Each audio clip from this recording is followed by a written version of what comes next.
වැඩිම අස්වැන්නක් නෙලා ගනිමින් රටේ කෘෂිකර්මාන්තය නගා සිටුවීම උදෙසා අමිල මෙහෙවරක් කළ ගොවි ජනතාව ඇගයීමට ලක් කිරීමේ සහ කෘෂිකර්ම පශු සම්පත් ඉඩම් සහ වාරිමාර්ග අමාත්‍යාංශයේ ඉදිරි වැඩපිළිවෙල පිළිබඳව දැනුම්වත් කිරීමේ විශේෂ වැඩසටහනක් පසුගියදා ඇඹිලිපිටියේදී සහ දෙහිඅත්ත කණ්ඩියේදී පැවැත්වුණා.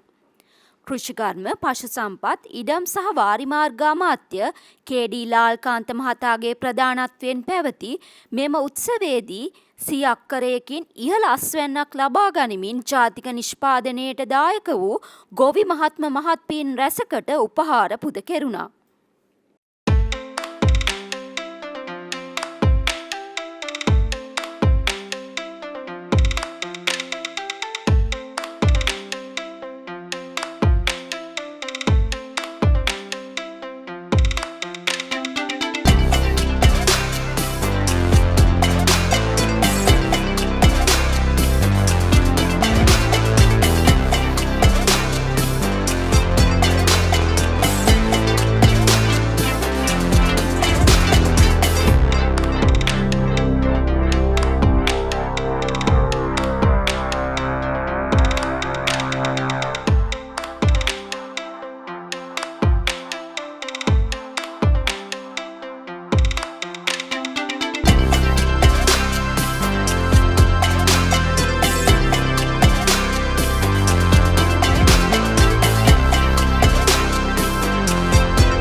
අවශ්‍ය කරලා තිබෙනවා ඉස්සෙල්ලා මේ 80යි කියන එක ඉවර කරලා දාන්න. අක්කරේට බුසල් 80යි කියන එක මේ රටේ මේ කතාව ඉවර කරලා දාන්න ඕනේ. වැඩක් නැහැ. පොහොරක් දෙනවා නම් වාරි කළමනාකරණෙත් තියෙනවා නම් තව වාරි මාර්ගත් හදනවා නම් මේ ඔක්කොම තියෙනවා නම් තාමත් 80යි කියනවා නම් ඒක වැඩක් නැහැ. අපි ඉක්මනට ගන්න ඕන. හරි දත්ත මත පදනම් වෙලා අපේ ඉලක්කම ගන්න ඕන කමකුත් අපිට තියෙනවා. ඔකේ එකක්. ඊළඟට ඔයගොල්ලෝ දන්නවා දැන් වගේම අපේ රටේ ආර්ථික භෝගයක් බවට පත් වෙලා තියෙන භෝගයක් තියෙනවා, තවත් වැදගත් භෝගයක්. ඒකටත් අපේ ගොවි මහත්තුරු හැමෝම නිලධාරීන් අවධානය යොමු කළන්න. ඒ තමයි බඩිරුව. ඉස්සරනම් අපි පොඩි කාලේ නම් බඩිරුවගේ ගමන් අපි තම්බල කන එක තමයි මතක් වෙන්නේ. එක්ක වේලල ඇට ටිකක් තියාගෙන ගෙදර තියලා කොටලා පිට්ටු හරි නේද? ඔයගේ එකක් තියෙන්නේ.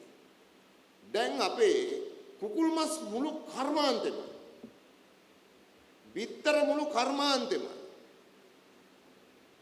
ඒ කර්මාන්තෙම මුළු කියලා කිව්වට අතිවිශාල ප්‍රමාණයක් ඒ කර්මාන්තේ සත්තුන්ට ඛණ්ඩ දෙන්නේ, සත්ආහාර නිෂ්පාදනයට පාවිච්චි කරන්නේ බඩේරු. බඩිරු වලින් තමයි හොඳ ක්වොලිටි එන්නේ. කහමදේ කහපාටට එන්නේ බඩිරු වලින්. බඩිරු නැත්තම් කහමදේක් නැත් සුදු මදේ කහමදේ හොයන්න බෑ. හැබැයි ඒගොල්ලෝ කහ කරගන්න ක්‍රම දන්නවා ව්‍යාපාරිකයෝ. ඒවට නරක දෙයක් නෙමෙයි, කහ කරගන්න පුළුවන්.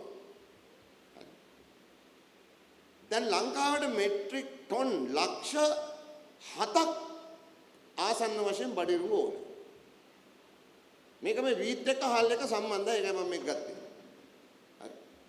බඩිරුව මෙට්‍රික් ටොන් ලක්ෂ 7ක් මාරක් විතර අපිට ඕන. අනිත් එක කුකුල් මස් කර්මාන්තය අපේ මෑත කාලේ විශාල වශයෙන් දියුණු වෙච්ච එකක්. අද ගමේ කඩේක සිල්ලර බඩු කඩේක ෆ්‍රිජ් එකක් ඇරියත් කුකුලෙක් දෙන්නෙක් ඉන්නවා. විකුණන්න තියන් ඉන්නේවා.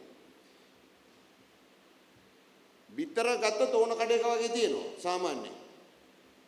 ඒ නිසා මෑත කාලේ අපේ රටේ විශාල වශයෙන් ඉදිරියට ගෙනාපු කර්මාන්තයන් මේ. ඇත්තම කියන රජයන් මැදිහත් වෙලා නෙමෙයි.